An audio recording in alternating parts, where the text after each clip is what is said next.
Welcome to the Rim Break Rodeo. We hope this video helps. In this video, I will explain how to fix your Roblox jump button not working. First, let's start with some basic checks. Ensure your internet connection is stable. A weak signal can cause input delays. Next, confirm your keyboard or controller is securely connected and functioning correctly. Sometimes, a simple replug can resolve connectivity issues. Finally, verify that your Roblox application is fully updated to the latest version, as outdated software can lead to unexpected glitches and performance problems.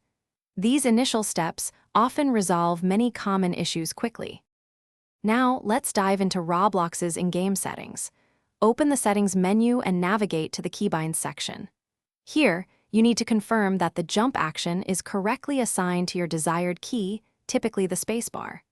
If you've customized your keybinds, try resetting them to their default configuration. Custom settings, especially if conflicting, can sometimes prevent the jump button from responding. Take a moment to carefully review all assigned keys to ensure there are no overlaps or unintended changes affecting your gameplay experience. If the problem persists, we'll move on to software and system troubleshooting. A common fix is to clear Roblox's cache files, which can become corrupted over time. You can usually find these in your system's temporary files. After clearing, restart your computer or device completely to refresh all system processes.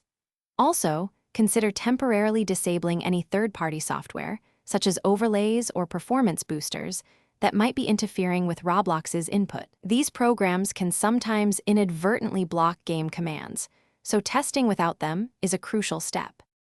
As a final troubleshooting step, if all else fails, consider performing a clean reinstallation of the Roblox application. This ensures you have a fresh, uncorrupted installation. Before reinstalling, make sure to completely uninstall the current version. If the issue still isn't resolved after reinstallation, your best course of action is to contact Roblox support directly. Provide them with as much detailed information as possible about your device, the steps you've already taken, and when the problem started. Their team can offer more personalized assistance. Thanks for watching. Consider subscribing if we helped you.